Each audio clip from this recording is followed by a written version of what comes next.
Hello friends, या व्हिडिओमध्ये आपण अग्निपरीक्षण या टॉपिकबद्दल पाहूया. अग्नी काय असतो? जो पण आपण आहार सेवन करतो, आहार द्रव्ये जी पण आपण सेवन केलेली असतात त्यांचं कन्व्हर्जन शरीर सात्म्य जे घटक असतात, शरीर सात्म्य घटकांमध्ये कन्व्हर्जन करणारी जी शरीरस्थ म्हणजे शरीरामध्ये राहणारी शक्ती असते तिला आपण म्हणतो अग्नी. ह्या अग्नीचं परीक्षण करायचं असतं. आणि ह्याचं महत्त्व काय, आपण या अग्नीचं परीक्षण का करतो त्यासाठी अष्टांग हृदयमध्ये एक श्लोक दिलेला आहे, तो पहा. रोगः सर्वे अपि मंदाग्नी. रोगः सर्वे अपि मंदाग्नी म्हणजेच सर्व रोगांचे मूळ कारण आहे मंद अग्नी. कोणता पण रोग असो शरीरामध्ये ते होण्याचं जे मूळ कारण असतं, पचनाच्या संबंधित ज्या रोगांचं मूळ कारण आहे तो आहे मंद अग्नी. मंद अग्नी काय, ही एक अग्नीची विकृती आहे ज्यामुळे आपण खाल्लेलं अन्न उशिरा पचतं. अग्नीचे प्रकार पहा. अग्नीचे प्रकार 13 आहेत. एक मुख्य जो असतो तो जठराग्नी कायाग्नी, तो एकच असतो आणि हा जठराग्नी कायाग्नी इतर अग्नीचे पोषण करतो आणि त्यांना बल देतो. दुसरे आहेत पांचभौतिक अग्नी. हे असतात पंचमहाभूतांचे 5 अग्नी. धात्वाग्नी 7 असतात, 7 धातूचे 7 धात्वाग्नी. पण पचनाचे 2 टप्पे असतात, एक तर स्थूल पचन आणि दुसरं असतं सूक्ष्म पचन. आपण आता जठराग्नीबद्दल पाहूया. दोषभेदाने म्हणजे दोषभेदाने जठराग्नीचे किती प्रकार होतात ते पाहू. 4 आहेत: समाग्नी, तीक्ष्णाग्नी, मंदाग्नी आणि विषमाग्नी. समाग्नी केव्हा होतो? जेव्हा समदोष असतात तेव्हा. पित्तदोष आधिक्य असते तेव्हा तीक्ष्णाग्नी, कफदोष आधिक्यामुळे मंदाग्नी, वातदोष आधिक्यामुळे विषमाग्नी.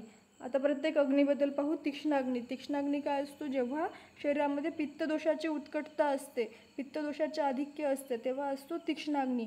तीक्ष्णाग्नी जेव्हा असतो तेव्हा अन्नपचन लवकर होते आणि अन्नपचन लवकर झाल्यामुळे वारंवार भूक लागत असते आणि ती भूक जी असते ती सहन होत नसते शरीराला. आणि हा जो अग्नी तीक्ष्णाग्नी आहे तो गुरु आहाराचं पचनसुद्धा सहज पद्धतीनं करतो. त्यामुळे 2 जेवणामध्ये अंतर जे असतं ते 6 तासापेक्षा सुद्धा कमी असतं. हे झालं तीक्ष्णाग्नीबद्दल. आता पाहू मंदाग्नी. मंद म्हणजे काय? स्लो, एकदम हळूहळू पचन करतो तो असतो मंदाग्नी. हा कशामुळे होतं? कफ दोषाचे जेव्हा उत्कटता, कफ दोषाचे आधिक्य असतो तेव्हा असतो मंदाग्नी. त्यामुळे अन्नपचनास अधिक काळ लागतो आणि लघुगुणाचे पदार्थसुद्धा मंद गतीने पचन होतात. आणि मंदाग्नीमुळे जड पदार्थामुळे किंवा गुरुगुणात्मक पदार्थ जर सेवन केले तर अजीर्ण होण्याची संभावना असते. एकदा सेवन केलेले अन्न पचनास वेळ लागतो, म्हणून 2 जेवणामध्ये अंतर हे 8 तासांपेक्षा सुद्धा जास्त असतं. हे झालं मंदाग्नीबरोबर. आता पाहू विषमाग्नी. विषमाग्नी जो असतो तो वातदोषाच्या उत्कटतेमुळं होतो आणि अग्नीच्या कार्यामध्ये अनियमितता येते, त्यामुळे या अग्नीस विषमाग्नी असे म्हणतात. आणि अन्नपचन कधी लवकर होते तर कधी उशिरा होते. गुरुगुणाचे पदार्थ देखील कधी कधी लवकर पचतात तर कधी कधी काय होते, लघुगुणाचे पदार्थसुद्धा लवकर पचत नाहीत. कधी भूक लवकर लागत असते तर कधी उशिरा. हे झालं विषमाग्नीबद्दल. आता पाहू समाग्नी. समाग्नी काय असतो?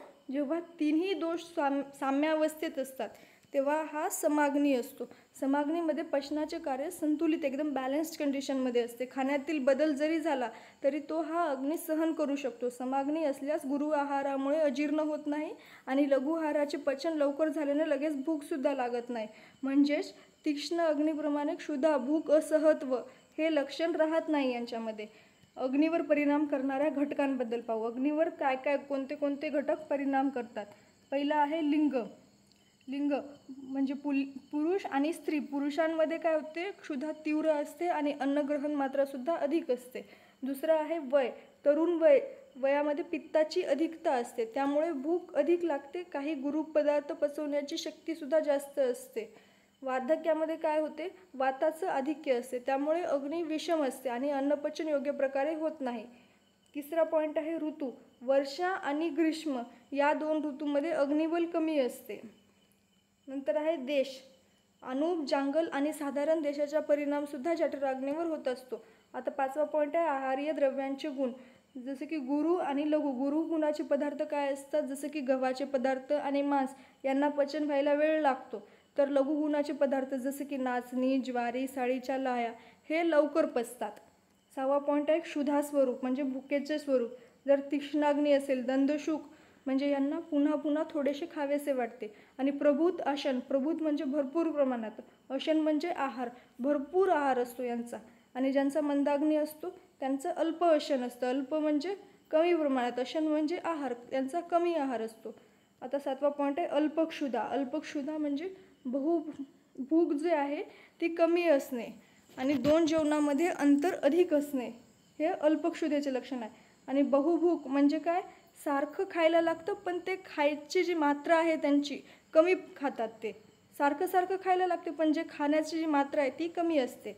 आता 8वा पॉईंट आहे आणि सगळ्यात इम्पॉर्टंट पॉईंट जो आहे तो आहे अव्यवहरण शक्ती. याचा अर्थ काय असतो की एका वेळी त्रास न होता मनुष्य किती प्रमाणात जेवण करू शकतो ती क्षमता म्हणजे असते अव्यवहरण शक्ती.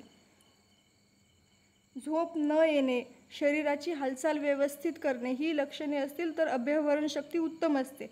आणि जेव्हा भूक कमी लागते आणि 2 जेवणातील अंतर जास्त असते व जेवल्यानंतर शरीराला गुरुता येते तेथे मंदाग्नी असतो. आता जीर्ण आहाराची लक्षणे कोणती आहेत ते पाहूया. जीर्ण आहार, खाल्लेला आहार जो आहे तो जीर्ण झाला, हे कशावरून समजते, उद्गार शुद्धी, उत्साहो, वेगोत्सर्ग यथोचितः, लघुता, क्षुतपिपासा, जीर्ण आहारस्य लक्षणम. जीर्ण आहाराची लक्षणे आहेत कोणती कोणती, उद्गार शुद्धी म्हणजे शुद्ध ढेकर येणे, उत्साह वाटणे, वेगोत्सर्ग यथोचितः उचित प्रकारे वेगांचा उत्सर्ग होणे, शरीरामध्ये लघुता येणे, क्षुतपिपासा म्हणजे योग्य प्रकारे भूक लागणे आणि पिपासा म्हणजे तहान लागणे, ही सगळी आहे जीर्ण आहाराची लक्षणे अष्टांग संग्रहानुसार. आता पाहू जरणशक्ती. जरणशक्ती म्हणजे काय असते की किती वेळाला भूक लागते. जर जरणशक्ती अनियमित असेल तर अग्नी कोणता असतो, विषमाग्नी. अभ्यवहरण शक्ती. अभ्यवहरण शक्तीबद्दल आत्ताच पाहिलं, त्याचा अर्थ काय असतो, किती अन्न खाऊ शकतो हे असतं म्हणजे अभ्यवहरण शक्ती. जर माणूस 5-6, एक उदाहरण आहे हे, ह्याचं एकदम कोरिलेट नाही करू शकत की 5-6 पोळी जर खाल्ली तर ते उत्तम समजायची, 3-4 पोळ्या जर खात असेल तर ती मध्यम अभ्यवहरण शक्ती आणि 1-2 पोळी जर खात असेल तर ती हीन अभ्यवहरण शक्ती असते. अशा प्रकारे आपण अग्निपरीक्षणाबद्दल पाहिलेलं आहे या व्हिडिओमध्ये. जर व्हिडिओ इम्पॉर्टंट वाटत असेल तर लाईक, शेअर, सबस्क्राईब करा. Thank you so much.